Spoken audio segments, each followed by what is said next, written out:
Welcome back, everyone. You're watching the training week from February 24th, where the weekly focus is Pagan Coleman. But this week, we are taking a step towards the catch.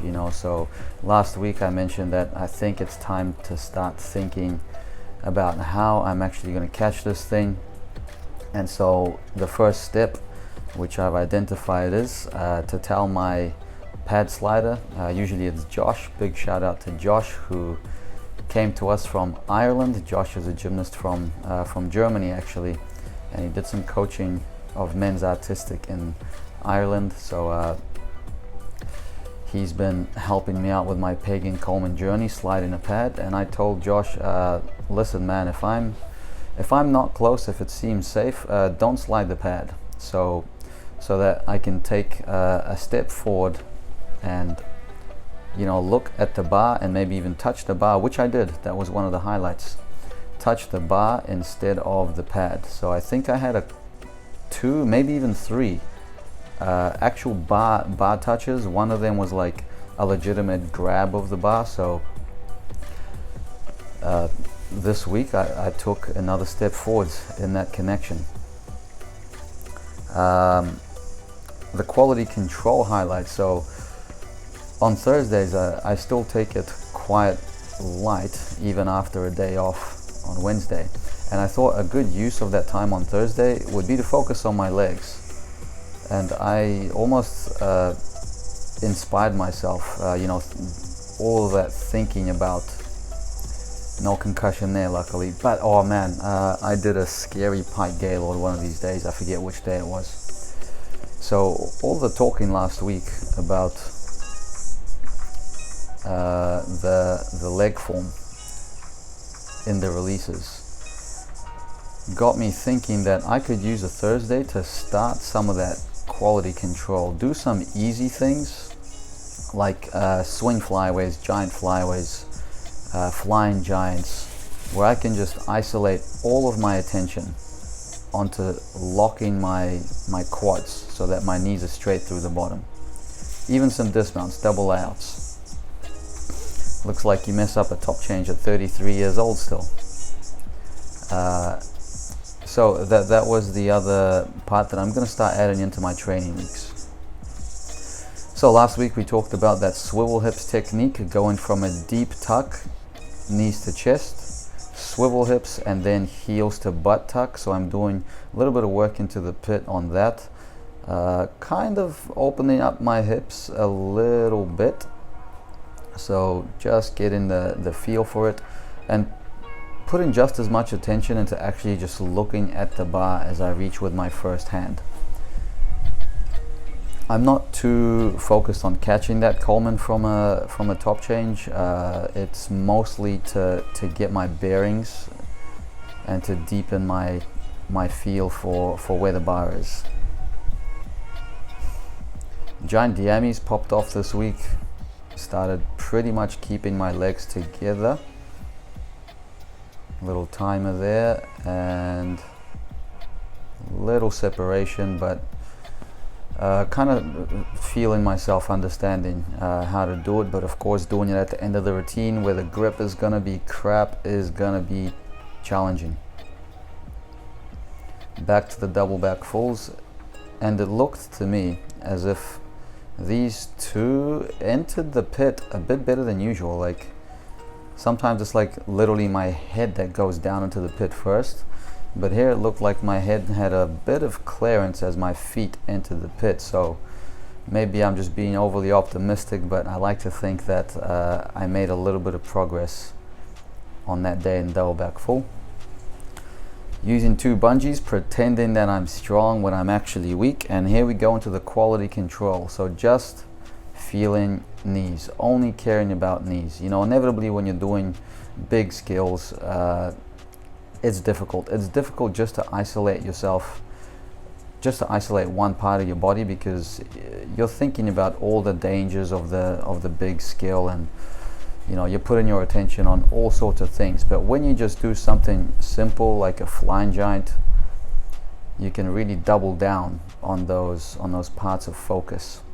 And in my case here, it's the knees. And still, I found when I was watching the slow-mos, like this one was actually quite nice, but watching some of the slow-mos just on my tap swing flyaway and flying giant, I did notice it's not 100%. So we're about to see a double layout and a double layout full, and you'll notice there's just a little bit of bend.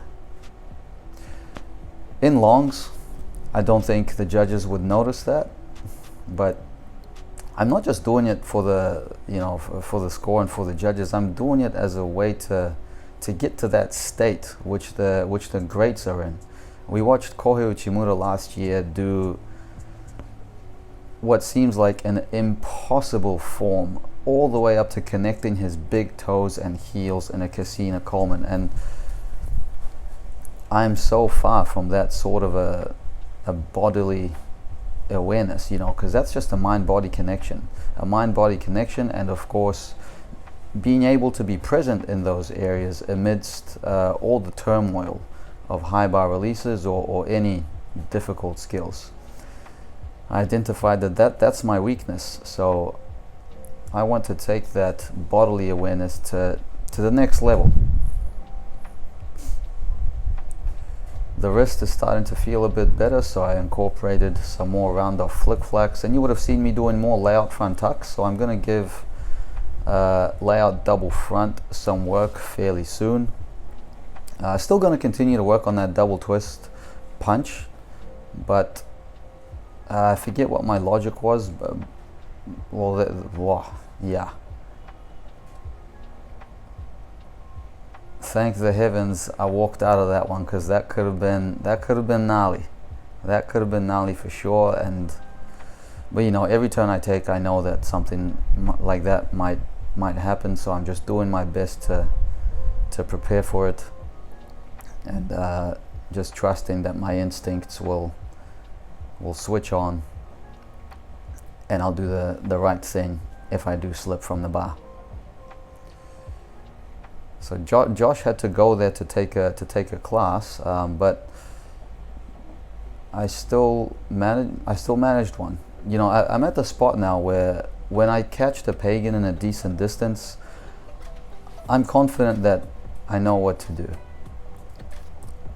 So I might start doing more and more, just without the pad. I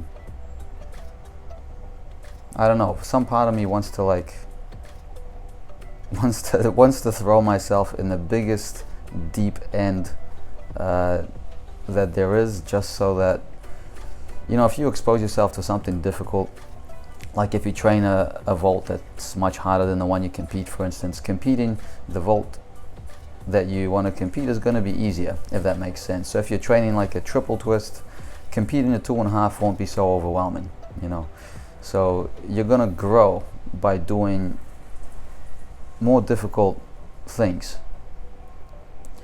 And in this case, I'm going to grow in my resilience to, fear, by staying grounded even when there's no safety, trusting myself, trusting my instincts, and going, obviously, not doing anything like dangerous, not going for the connection if I catch a little bit close. But yeah. So another highlight, 360 camp over the weekend. We had national team camp on Saturday, Sunday. It was a massive camp because it included juniors, but the entire national senior squad was there. And here I was running on 4 hours of sleep.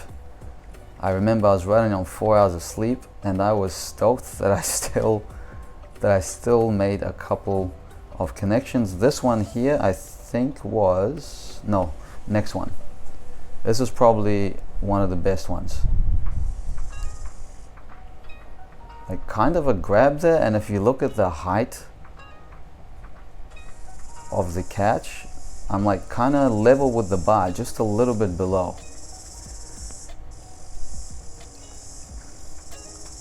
So gonna continue that.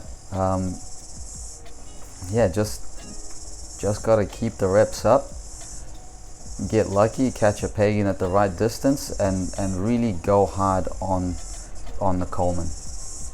and commit to the catch. It's overwhelming,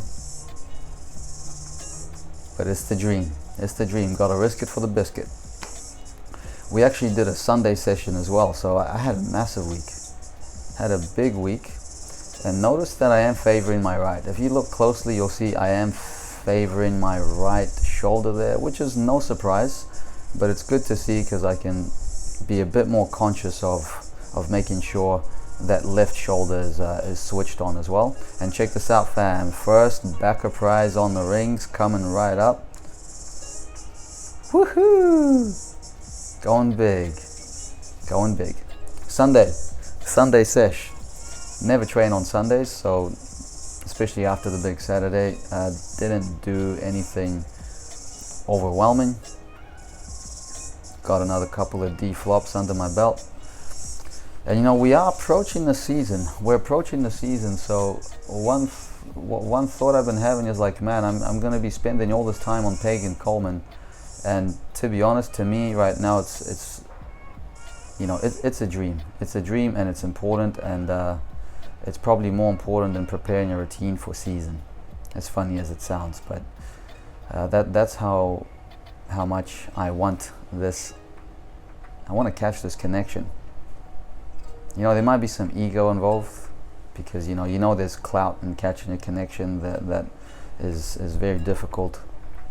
But it's also you know, for that little inner me that saw these things as something that was just far beyond my reach as a teenager. It's for that little Mish to experience what it feels like to catch such a connection.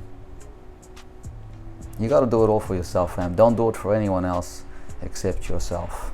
Not for your coach, not for your parents. Do it for yourself.